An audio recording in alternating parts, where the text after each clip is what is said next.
और हमारे चोरन को तू सरदार रहेगा। भगवान सारे ब्रजवासियों को अपना सखा मानते हैं और घर घर भगवान माखन चोरी लीला कर रहे हैं।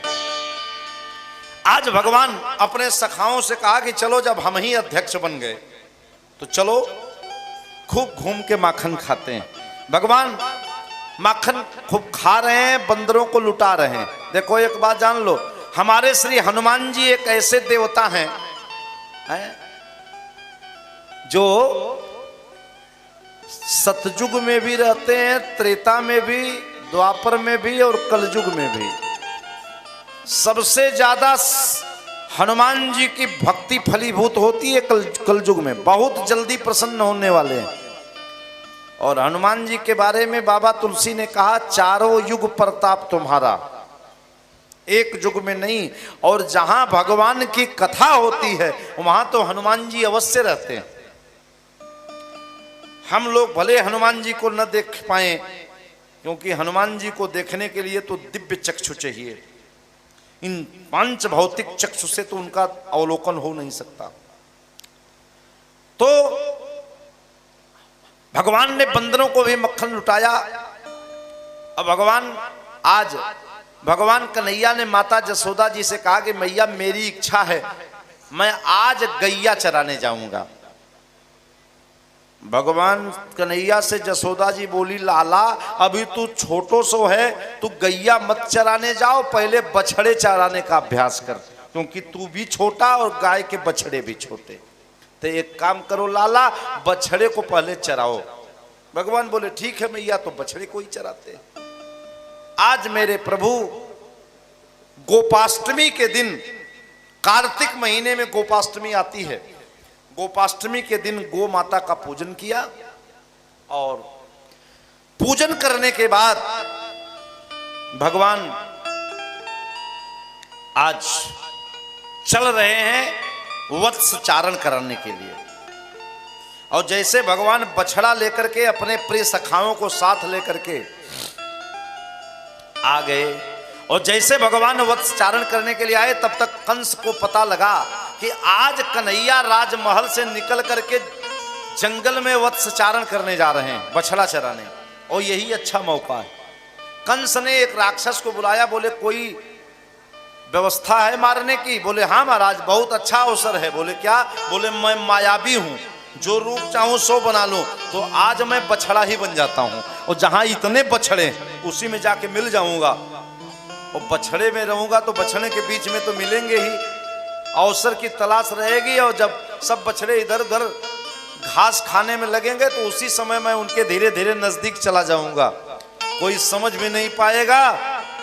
सो बड़े जोर से अपने माथा से मारूंगा, उतने में काम हो जाएगा। उसको क्या पता है कि बड़े बड़े को पल में नचाने वाले गोपाल हैं। सो वत्सासुर बछड़ा का रूप बना करके आ गया, और जैसे भगवान के बछड़ों में मिल करके भगवान के मारने का प्रयास किया कि तक्षण गोपाल के हाथ मारा गया। बोलो गोपाल भगवान की जय हो। वत्सासुर मारा गया। जब वत्सासुर मारा गया तो वत्सासुर का ही भाई एक था जिसका नाम था अघासुर।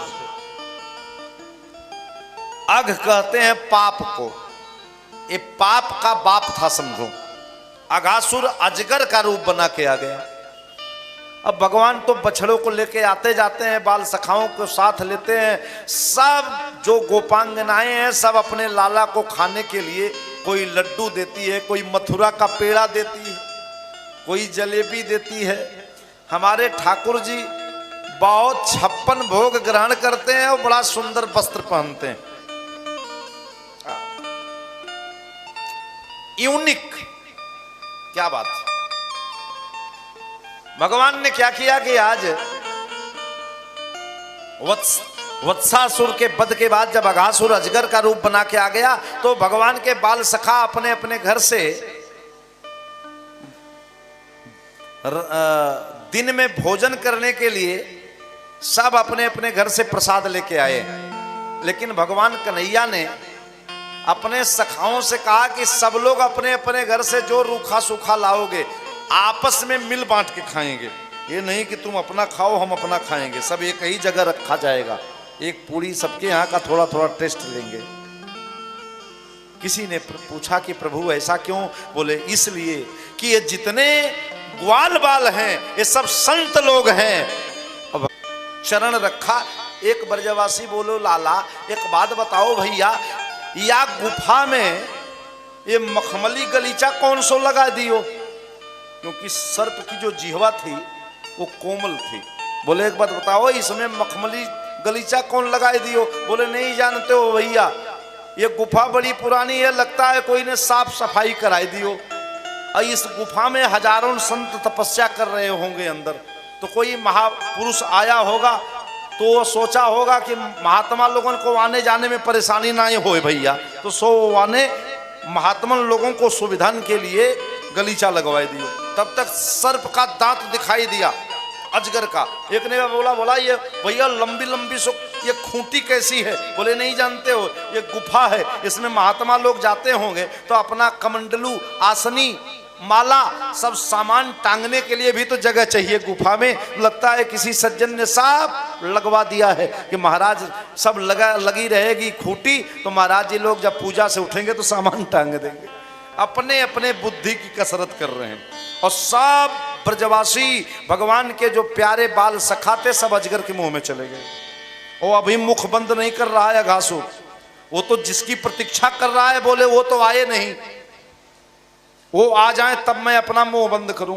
भगवान समझ गए कि हमारे प्यारे भक्त तो सर्प के मुख के अंदर चले गए, अब हमको बचाने तो चलना ही पड़ेगा। भगवान जैसे आए और जैसे भगवान ने ब्रजवासियों को बुलाते हुए जैसे चरण रखे अघासुर के मुख पर पहला चरण रखे और जैसे भगवान प्रवेश किए कि वो अपना मुख बंद करने लगा। सब ब्रजवासी चिल्लाए अरे लाला बचाओ भैया। भगवान बोले पहले से मना कर रहा था लाला, अब मैं आ गया हूं चिंता मत करना।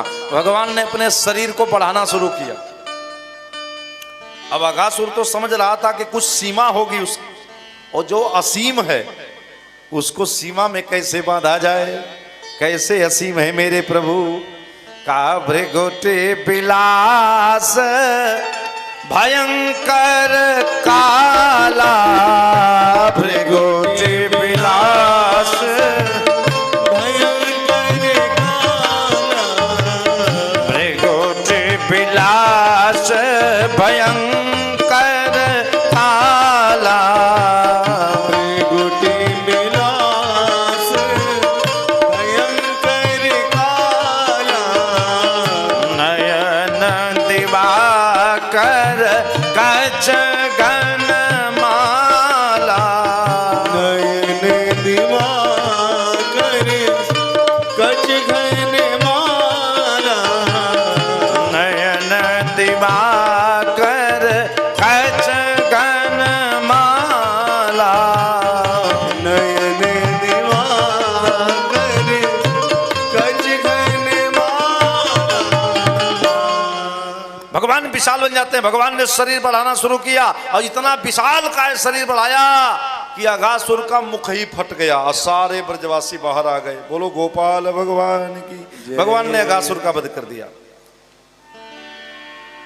आगे कथा क्रम को बढ़ाते हुए व्यास जी कहते हैं कि एक दिन की बात, भगवान अपने बाल सखाओं को साथ लेकर जो ब्रजवासी अपने घर से जो जो पकवान मिष्ठान लाए हैं, भगवान जब आते हैं बछड़ा चराने तो घर से पीताम्बर अपना लेके आते हैं, ऐसे ही फैला लिया जमीन पर।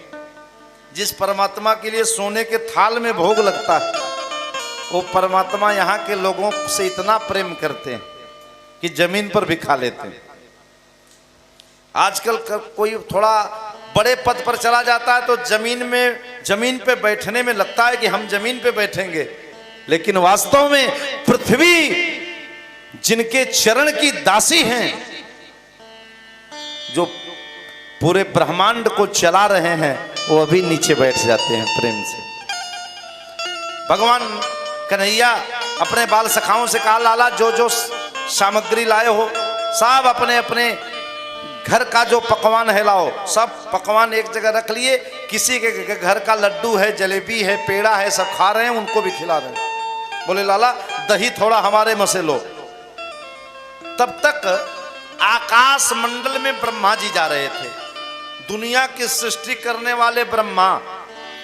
ब्रह्मा जी ने जब देखा कि भगवान कन्हैया एक बार उसी भोजन में से अपने खा रहे हैं, एक बार ग्वाल बालों को खिला रहे हैं, ब्रह्मा को लगा कि ये जूठा मीठा खाने वाला कहीं भगवान होता है। और आकाशवाणी ने कहा था कि देवकी के 8वें गर्भ से भगवान का अवतार होगा, साक्षात नारायण अवतार लेंगे। अब 8वें गर्भ के रूप में तो यही हैं, लेकिन इनका लक्षण देखने के बाद कहीं से भगवान लगते नहीं। इसलिए हर समय एक बात याद रखना, किसी संत महापुरुष के किसी क्रियाकलाप को देख करके कभी उनके व्यक्तित्व पे संशय नहीं करना चाहिए। बड़ा अटपटा चरित्र होता है, और संत और भगवंत पे शंका नहीं करनी चाहिए। क्या कहिए आप? ब्रह्मा जी को मोह हो गया। ब्रह्मा जी ने कहा कि भगवान को भोग तो शुद्धता के साथ लगता है। एक बात नोट करना, भगवान को सबसे ज्यादा अगर कुछ प्रिय है तो प्रेम। भगवान प्रेम के भूखे हैं, भाव का भूखा हूं मैं, और भाव ही एक सार है। अब भाव से मुझको भजो तो भव से बेड़ा पार है। भगवान भावग्राही जनार्दन, हम उनको वस्तु क्या दे सकते हैं? मनुष्य में क्या सामर्थ्य है कि वो कोई वस्तु दे दे? वो तो मेरे प्रभु की भुवन पावनी कृपा। ब्रह्मा जी को मोह हो गया कि ये भगवान हो नहीं सकते, क्योंकि जूठा मीठा खाने वाला कहीं भगवान होता है। ब्रह्मा जी ने कहा आज एक काम करता हूं, परीक्षा ले लेके देख लेता हूं। ब्रह्मा जी आकाश मार्ग से नीचे आ गए। अब भगवान को लगा कि जब हमारी परीक्षा लेने आ रहे हो तो कम से कम आज मैदान में ही जंग हो जाए।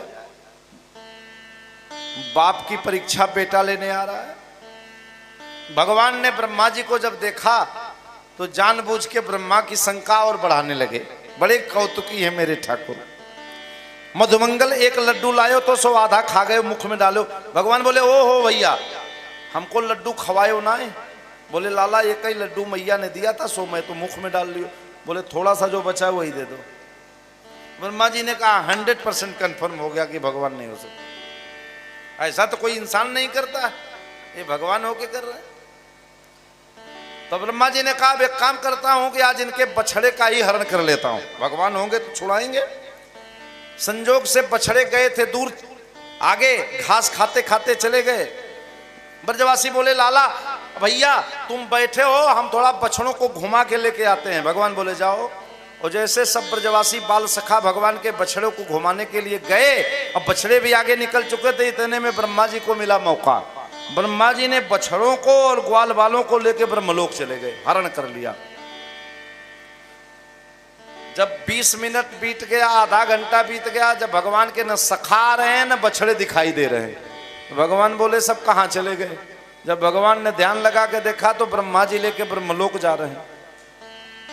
भगवान बोले रोकने को तो मैं रास्ते में भी रोक सकता हूं, लेकिन ब्रह्मा जी को अपने किए हुए कर्म का जब तक बोध नहीं होगा तब तक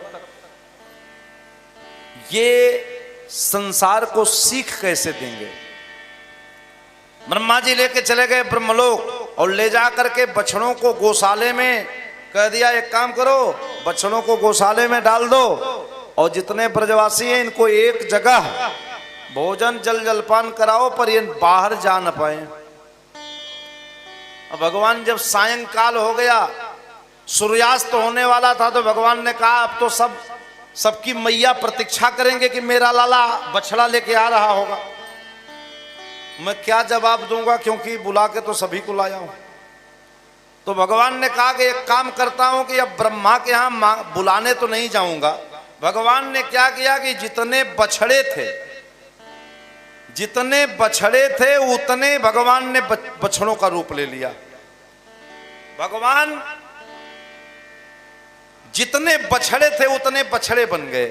और जितने ग्वाल थे उतने ग्वाल बन गए।